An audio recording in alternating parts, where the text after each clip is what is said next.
today, and there's still more coming. So this thematic part of our year is leading the way. And as you can see, just by the different leaders that we've had involved today, receiving awards so far, that there's a tremendous number of leaders that we have, and leaders that we're evolving with our new early career psychologists that are coming forward.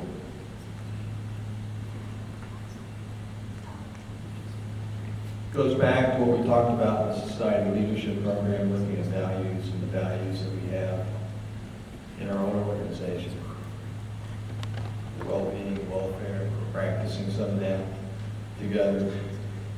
Ethical service, we've covered. Applied practice, looking at the science. Education, looking at the scientific research. Promoting that and putting that forward, and engagement. Trying to get more and more people engaged and involved in our organization.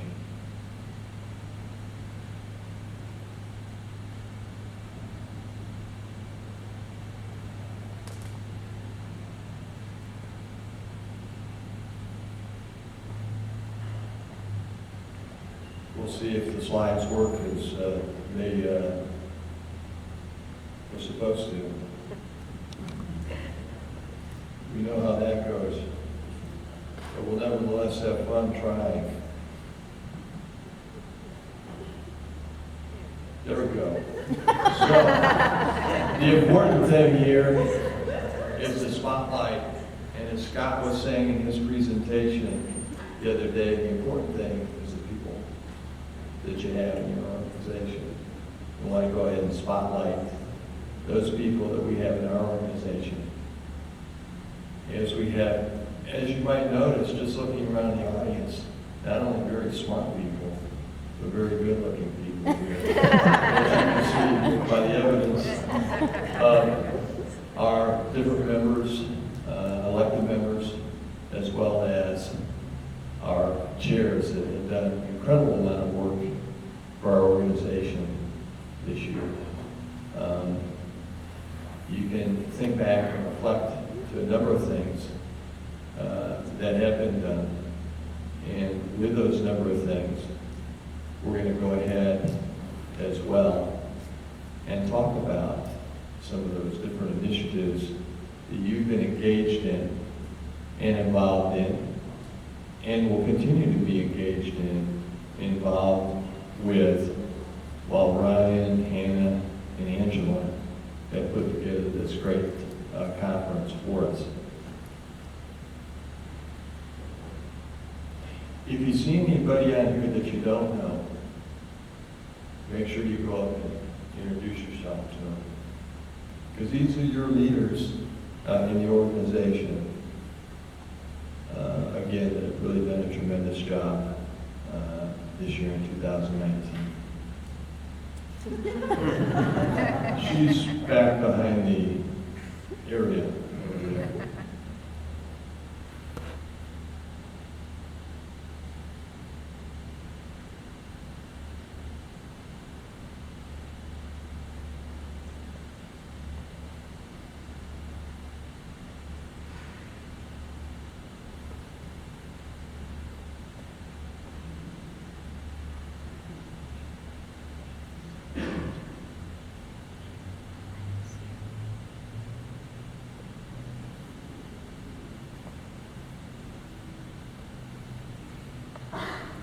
Well, I want to thank all of you for the good work that you've done today.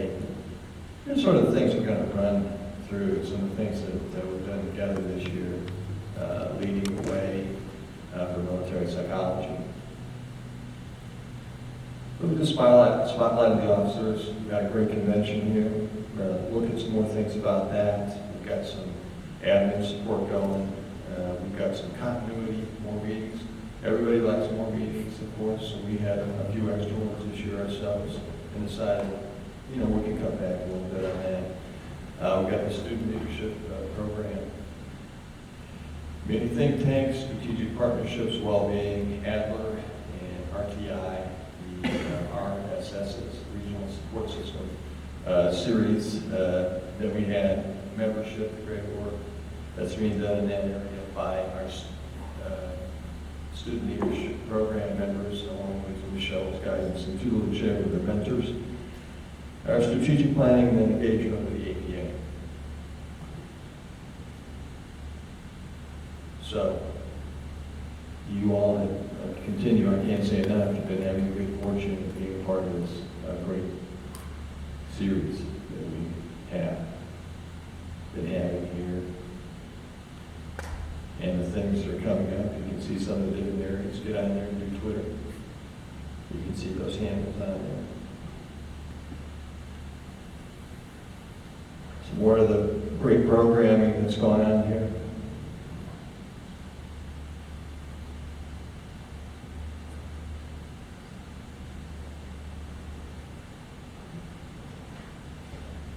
And then those that are in green there have been completed, but we've got some other social events, hospitality events that are going on in the division as well. And different networking and events that you should go ahead and try to get engaged in. You can always take a power nap. Those are good for you. If you like to drink coffee, you know, you can have a nappuccino, drink a little coffee with it. So, I think it's been at least 5 years trying to work on getting an admin person. So we've got, you can see some head nodding here and there about that, to move that process forward, and the things that we're going to continue to do next year, having a good person as a committee working on that process right now. But you can see the different things, the folks that we have had have been engaged in. So I hope we continue that practice into the future. Working with the XCOM, different things, and the other activities that are around there. And I'll talk more about what those are. It's a volunteer organization, folks, so you need some support to get stuff and move forward and get things going if you want to develop and move forward and get engaged and meet as our organization has been doing. And as you've seen from the folks that got the awards today, we led it for striving. Dr. Morgan Sammons was early on in that process. He talked about what Dr. James did. It was some very entrepreneurial, different sorts of things. To include, he was involved with telehealth early on as well. That I didn't mention. Leadership in our society through the student chapters. Wow, what an incredible thing that Jen Berry, who's here, go ahead and take a stand there. And our other student leadership.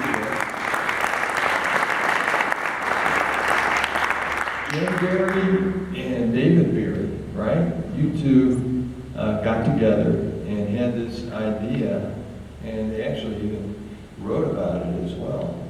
So you can read about it too. At least hear me tell about it. They basically, yeah, take a seat. Yeah. I know how it feels to be standing all day. Got this idea in their mind, and of course we've got all these chapters all over the country. What a great thing that you created. There's been engagement at different regional symposium series that we have from the different universities, their chapters, and others that have engaged in all kinds of different ways throughout the time. Do we have our SAP group here? A couple of them. Would you please stand up? To tell the truth, yeah.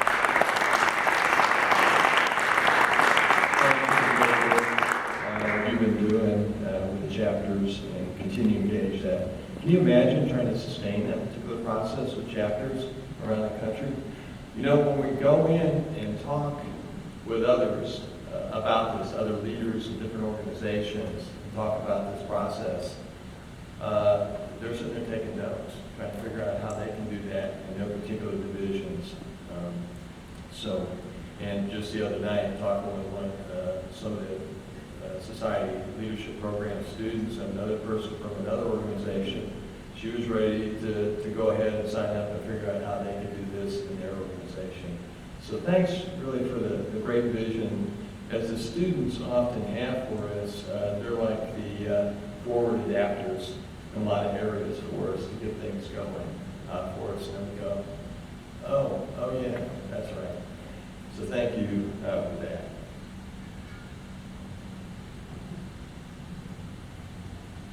So other leadership along the same lines with the Society Leadership Program, where's the good Colonel Dr. Maurice Sipos? I have seen him here, yes. He has gotten in the Phoenix, whatever has landed, and he is here with us. He has done a tremendous job setting up. Can you imagine setting up a curriculum while you're a full-time faculty at a war college and setting it up, designing it, getting mentors for the program, and getting something up and running like that? That is really something. Sure, we've got a few bugs to work out in the program that you're starting, but we'll continue to do that and work forward and bring in more of our leadership pipeline from that particular process. Scott Johnson has been on the faculty with that group and has also done work with reference to feedback. So they get 360 feedback and some assessments process. So they really, you can talk to them about it, and if you're available tomorrow morning, they're going to be presenting with different presentations at the hospitality suite.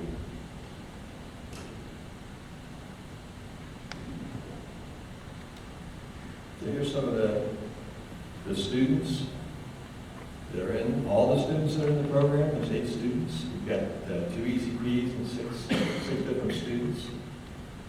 What's the return on investment look like for something like this? Well, it looks like people being on different committees and different engagement as soon as they're ready, and hopefully very soon after they graduate, to be assisting and helping us out. When I talked to Division 17 about this process and getting it going and stuff, they said, I think there were about 4 of their members from this leadership academy, as they call it, they're on the board right now. So that's the kind of investment that we continue to make. Long ago, when awards were being invested for students, or our own leadership, thinking about that process, making investments into our students. And as we talked about earlier today, the number of students we have in our organization, I think it's about 515, with about 1,200 people in the organization. Wow, isn't that great? I mean, that's fantastic to know that and to be thinking about that for the future. So come and see the folks, and we want to particularly thank the mentors as well, as the students going through the hard work and doing the work that they did. We want to thank the mentors for taking time out of their extraordinarily busy schedules and doing the work that they've done to help and guide the students in that process. And we'll continue to work with the ECPs and figure out good ways for us to go ahead and develop programming so we can get larger mentorship processes going in the future for our organization. Building strategic partnerships, so we endorse SIPAC. That's getting ready to get up and running soon. So 2020, SIPAC is telehealth. So interjurisdictional abilities to practice across clinical skills across different state lines. So we've gone ahead and endorsed that. We go ahead and endorse other organizations, states for that particular process. They're trying to get through that process. I think there's about 8 or 10 states now, so they have enough of a forum to go ahead and move forward with that process statewide. Nationally, and they're continuing to get other groups engaged in the process as well. National Security Task Force, Mark Stahl has been leading and moving that forward and talked about that in our XCOM the other day. The stages, the process of moving those ethical considerations forward to the APA. So really good work, nice work on that, Mark, and thanks for during the fall. And Mark, by the way, is going to be our ethics chair and is our ethics chair right now, so we're really fortunate to have him continuing on that really critical role as we work through this process without any membership on the ethics committee right now. So the Ethics Code Task Force specifically is the name of that group. So they came and visited with us at the XCOM, so we're going to move forward in engagement with them and the board of directors. SIOP, Nate and Kristen have gone ahead and created a nice strategic partnership with Division 14. So being able to provide information from our subject matter experts for them to help out with work, other sorts of things that veterans are doing while they're transitioning out of the military. So nice work on getting that together. There's an interdivisional programming looking at technology and telehealth that we're engaged in, interdivisional process. I think I may have just recruited another group, Division 3 today, for that process as well. So to get the technology, I know Eric is interested in this area, Tim Hoyt, Gregory, or other folks. We're going to go ahead and be able to present information in these areas, maybe do some Codepar, which of course Armando is a part of, and we've got Ann moving forward in that area next. We've got other potential strategic partnerships that we can line up with Adler University, RTI down in the Triangle, different BSOs we can look to. We're co-listed with the different organizations there. And our SLP, our Student Leadership Program, is doing different things with other divisions that are on there, 44, 47, and 56. So good work moving forward. Everybody on that. We've got our mini think tanks, looking at those particular areas. If you've got some expertise in those areas, these are very much in the formative stages. But to have these in place is something that would have been helpful when we went ahead and reviewed the transgender information. So we've got different people and different expertise within our organization working in these different areas. So telehealth and technology will be getting engaged with that interdivisional group. And other groups are at different phases. So if you look at coaching, you have to be thinking forward about that particular process with reference to state licensure boards, looking at different procedures that they may want to do as far as having a different license from someone other than a clinical license on the board. So that those sorts of things. Of course, veterans transition, we're getting ready to do a white paper for the process and looking at that. Prescription, trying to unify those groups of folks. So those are some of the things that we got going on there. More things to come in these different areas. And then in these different areas for think tanks, as well as looking at different advocacy areas that we've already made requests to Catherine McGuire in those different work areas. Work pay benefits for veterans, looking at scientific funding, which we talked about, for both treatment and applied psychology practice, as well as veteran and family transition. Gotta have fun. Jen was up here earlier. That's one of our values, well-being, right? You gotta get out and have some fun. Can't sit around and be an academic all day. So Jen and Paul have gone ahead and set this event up for us over at the Union League Club. So I hope to see everybody out there. I hear there are a number of good singers here, so absolutely looking forward to that event, hearing you sing a little, and get out with our division and have a little bit of fun. And that's Saturday night, of course. Want to thank Katie Bars Ann Landis, I'm sure Ann's here right now, but both of them are very engaged, involved in this particular process. Joe Triani is right here, who was involved in the process, and where we were able to get a number of CEs out. Really a great return on investment for the number of people that we had. I think we had 60-some in the RTI event, 60-something plus, and then I think we had, what, 70 or 80 each day? About 72.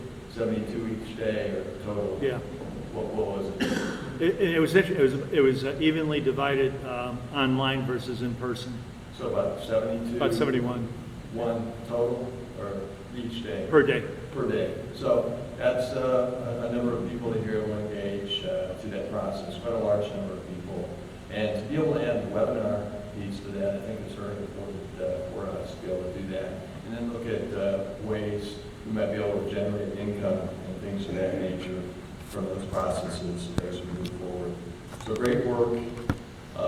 We had Russ, who was here today, Russ Schilling, also presenting, and a bunch of other folks to include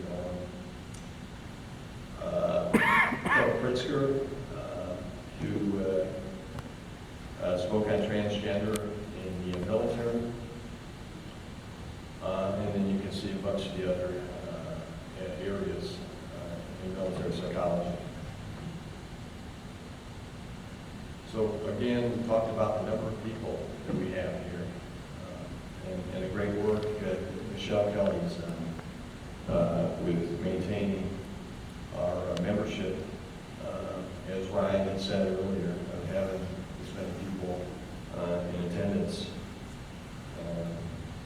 They've both done a good job of that here today. Lastly, we'll kind of be looking at strategic objectives. It's small. Sometimes you have to be small when you're strategic. But then big.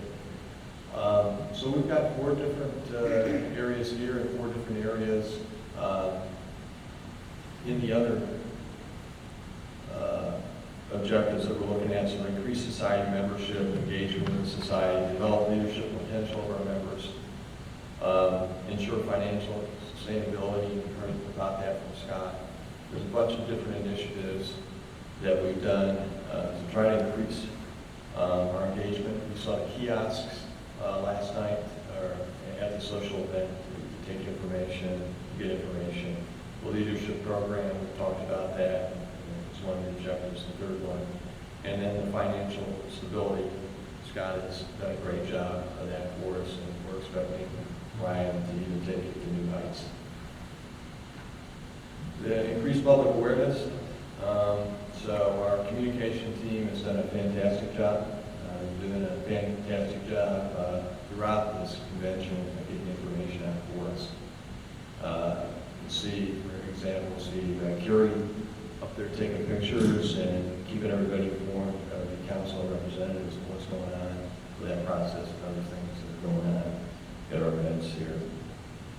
Strategic partnerships, we talked a little bit about that already, and looking at those, identifying those if we can inside of the division here of psychology and outside as well. Advocacy projects and moving forward with that, and then also the education CE process. Freddie's done a great job on this year.